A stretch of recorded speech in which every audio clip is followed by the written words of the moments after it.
Welcome to educator Amarjeet. आप सभी का स्वागत है इस नए वीडियो में। आप सब कैसे हैं? आशा करते हैं आप सभी अच्छे होंगे। और ये वीडियो आपको कैसी लग रही है ये आप कमेंट करके ज़रूर बताएं। और ये जो इस वीडियो में पर्यावरण अध्ययन के इम्पॉर्टेंट क्वेश्चन बताऊंगा जो कि आपके एग्ज़ाम के लिए बहुत ही हेल्पफुल होंगे। अगर आप बीए, बीएससी कृषि, बीकॉम या किसी भी अन्य एग्ज़ाम की तैयारी कर रहे हैं जिसमें कि पर्यावरण के क्वेश्चन पूछे जाते हैं तो ये आपके लिए वीडियो बहुत ही फ़ायदेमंद है। और मैंने देखा कि पीडीएफ डाउनलोड करने में बहुत लोग को प्रॉब्लम हो रही थी, जिससे कि पीडीएफ डाउनलोड नहीं कर पा रहे थे, लेकिन मैंने उस प्रॉब्लम को ठीक कर दिया है। अब आप एक क्लिक पे ही पीडीएफ को डाउनलोड कर सकते हैं। मैंने इसका लिंक जो है डिस्क्रिप्शन में दे दिया है, जहाँ से आप पीडीएफ का लिंक डाउनलोड कर सकते हैं। और इस जो वीडियो आप देखते हैं, अगर आपको अच्छा लगता है तो उसको लाइक कीजिए, और अगर अच्छा नहीं लगता है तो डिसलाइक कीजिए, जिससे कि मुझे मालूम चले कि ये वीडियो आपको अच्छी लग रही है और मैं ऐसी वीडियो और बनाऊँ। और आप सभी का एग्ज़ाम कब है आप लोग कमेंट करके बताएं, जिससे कि मैं आपके एग्ज़ाम से पहले ही इस वीडियो सीरीज़ को पूरा कर दूं। और तो शुरू करते हैं आज का वीडियो। पहला क्वेश्चन है SPM, सस्पेंडेड पार्टिकुलर मैटर। इसका अगर फुल फॉर्म पूछें तो सस्पेंडेड पार्टिकुलर मैटर संबंधित है। इसका आंसर है जल प्रदूषण से संबंधित है। आइए देखते हैं नेक्स्ट क्वेश्चन। राइजोस्फीयर होता है, ये देखिए आपका ये ऑप्शन है। पहला है वह क्षेत्र जहाँ पर राइजोबियम जीवाणु सिंबकुलीय पौधों की जड़ों पर ग्रंथिकाएं बनाते हैं। तो इसका जो आंसर है वो है वह क्षेत्र जहाँ जड़ तथा जीवाणु संपर्क में आते हैं। जहाँ पर पौधे का जड़ तथा जीवाणु संपर्क में आते हैं उसे हम लोग कहते हैं राइजोस्फीयर। आइए देखते हैं नेक्स्ट क्वेश्चन। मांसाहारी होते हैं तो इसका आंसर है प्रायः द्वितीयक तथा अथवा तृतीयक उपभोक्ता। आइए बढ़ते हैं नेक्स्ट क्वेश्चन की ओर। झील के पारितंत्र में जीव भार का पिरामिड कैसा होता है? झील के पारितंत्र में जीव भार का पिरामिड कैसा होता है? तो इसका जो आंसर है वो क्या है? उल्टा। Next question. किसी वन के पारितंत्र में शेर का कौन सा खाद्य स्तर होता है? किसी वन के पारितंत्र में शेर का कौन सा खाद्य स्तर होता है? तो T4। आइए देखते हैं नेक्स्ट क्वेश्चन। किसी खाद्य श्रृंखला फूड चेन में शाकाहारी होते हैं अथवा खाद्य श्रृंखला में शाकाहारी कहलाता है? तो इसका आंसर है प्राथमिक उपभोक्ता। जितने भी शाकाहारी जीव हैं वो किस श्रेणी में आते हैं? तो प्राथमिक उत्पादक की श्रेणी में आते हैं। एक खाद्य श्रृंखला प्रारंभ होती है, एक जो फूड चेन है वो कहाँ शुरू होती है?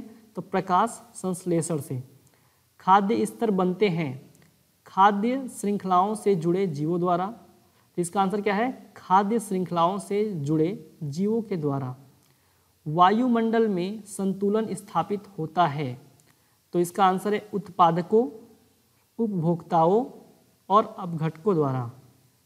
नेक्स्ट क्वेश्चन है एक खाद्य श्रृंखला बनी होती है तो इसका आंसर क्या है? केवल उत्पादकों की, केवल उपभोक्ताओं की, या अ तथा ब दोनों की? तो इसका आंसर है अ तथा ब दोनों की, क्योंकि उत्पादक भी होते हैं और उपभोक्ता भी होते हैं उसमें। यदि समुद्र में पादप प्लवक नष्ट कर दिए जाएं तब क्या होगा? तो यह जो है खाद्य श्रृंखला को प्रभावित करेगा। नेक्स्ट क्वेश्चन है एक खाद्य श्रृंखला में प्रारंभिक जीव होते हैं तो प्रकाश संश्लेषण करने वाले होते हैं, उन्हें हम लोग प्राथमिक उत्पादक भी कह सकते हैं।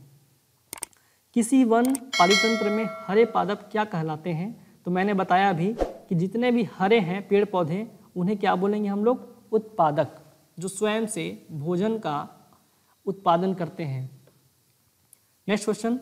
खाद्य श्रृंखला जिसमें सूक्ष्मजीव माइक्रोबैक्टीरिया उत्पादकों द्वारा संश्लेषित ऊर्जा प्रचर यौगिकों का अवशोषण एवं विखंडन करते हैं, उन्हें हम लोग क्या बोलते हैं? तो उन्हें हम लोग बोलेंगे अपरद भोजी खाद्य कड़ी। अपरद भोजी खाद्य कड़ी। आइए देखते हैं नेक्स्ट क्वेश्चन।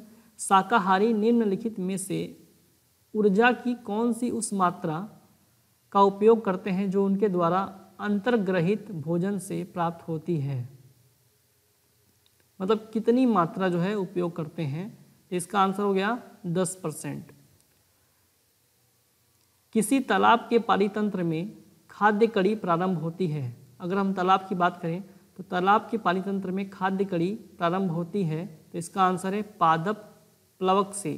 पादप प्लवक से। घास स्थलीय पारितंत्र की खाद्य श्रृंखला में सर्वोच्च उपभोक्ता होते हैं, तो इसका आंसर है या तो मांसाहारी या शाकाहारी। किसी पारितंत्र में ऊर्जा का स्रोत क्या होता है?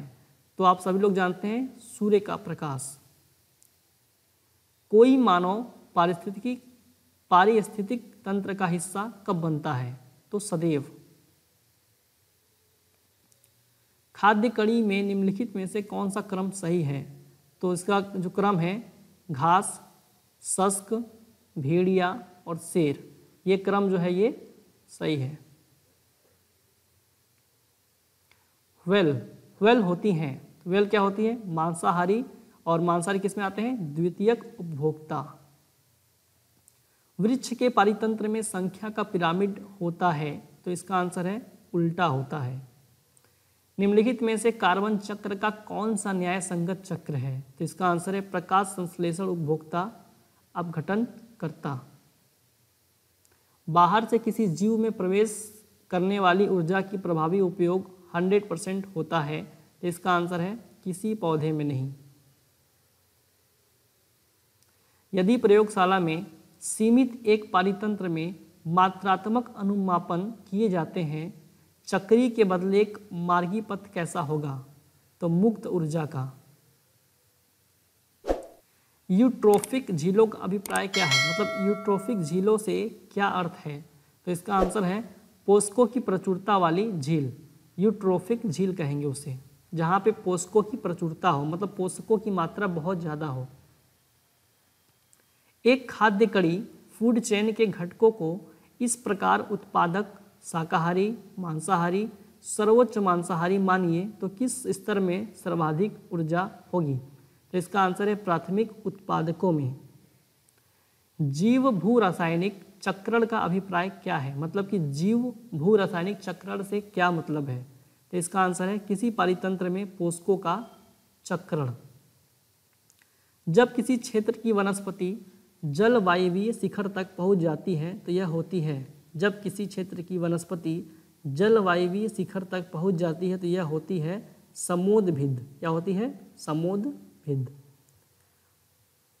बंजर भूमि में सबसे पहले उगने वाले पौधे होते हैं प्रायः लाइकेन्स।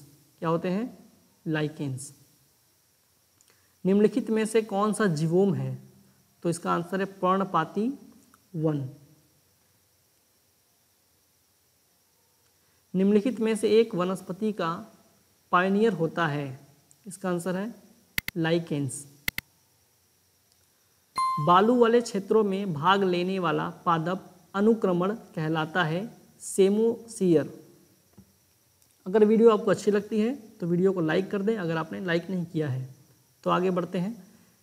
नेपेंथीज होता है प्राथमिक उत्पादक एवं उपभोक्ता।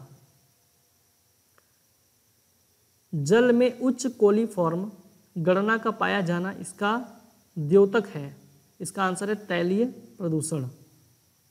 किसी नदी के जल हेतु उच्च BOD मान का तात्पर्य है कि नदी का जल अधिक बैक्टीरिया युक्त है। क्या है? अधिक बैक्टीरिया युक्त है। राजाजी राष्ट्रीय पार्क, राजाजी नेशनल पार्क कहाँ पे है? तो उत्तराखंड में। पारितंत्र शब्द सर्वप्रथम बताया था, किसने बताया था? A.G. टेंसले ने। घास स्थलीय पारितंत्र में ऊर्जा का पिरामिड होता है सीधा। एक पारितंत्र परिवर्तन का प्रतिरोध करता है क्योंकि यह अवस्था में होता है समस्थैतिकी। खाद्य श्रृंखला बनती है उत्पादकों, शाकाहारियों एवं मांसाहारियों से। किसी पारितंत्र में उत्पादक एवं उपभोक्ताओं के बीच के संबंध का रेखीय प्रदर्शन क्या कहलाता है? तो इसका आंसर है पारिस्थितिक पिरामिड। पारिस्थितिक पिरामिड। पारितंत्र के निम्नलिखित घटकों में से कौन सा बाहर से आता है? इसका आंसर है ऊर्जा। पारितंत्र में दो घटक होते हैं, जीवीय तथा अजीवीय, लिविंग एंड नॉन लिविंग। पारितंत्र का महत्व होता है ऊर्जा के प्रवाह में, खनिजों के चक्रण में। तो इसका आंसर क्या हो गया, अ व ब दोनों।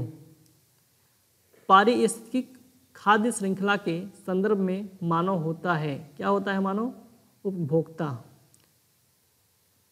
डीएनए को गैर आयोनाइजिंग रेडिएशन क्षति पहुंचाती है, तो गामा किरणें।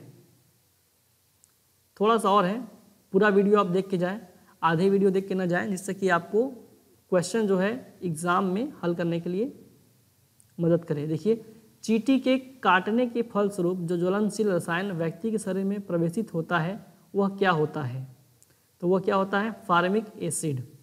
प्रदूषण को इस प्रकार से परिभाषित किया जा सकता है, पर्यावरण में अवांछनीय तत्वों का पाया जाना, ये सही है। मृदा की ऊपरी सतह का ह्रास होना, ये भी ठीक है। और ऊर्जा का संरक्षण, तो इसका आंसर क्या हो जाएगा, इसमें से कौन सा आंसर होगा, इसमें से आंसर होगा पर्यावरण में अवांछनीय तत्वों का पाया जाना, ये सही है प्रदूषण के बारे में। NEERI स्थित है नागपुर। NEERI क्या होता है, इसका फुल फॉर्म आप कमेंट करके बताएं। यह वीडियो आपको कैसी लगी कमेंट जरूर करें, और अगर आपको कोई भी प्रॉब्लम होती है PDF में, कोई क्वेश्चन में, तो आप उसको ज़रूर कमेंट करें, जिससे मुझे मालूम चल जाए कि आपको कोई प्रॉब्लम हुई है, कोई आप प्रॉब्लम फेस कर रहे हैं। अगर आप कमेंट नहीं करेंगे तो मुझे नहीं मालूम चलेगा। और अगर वीडियो अगर अच्छा लगा हो तो आप लाइक करें, अगर अच्छा नहीं लगा हो तो आप डिसलाइक करें, जिससे कि मुझे मालूम चले कि वीडियो आपको कैसी लग रही है। तो वीडियो देखने के लिए धन्यवाद।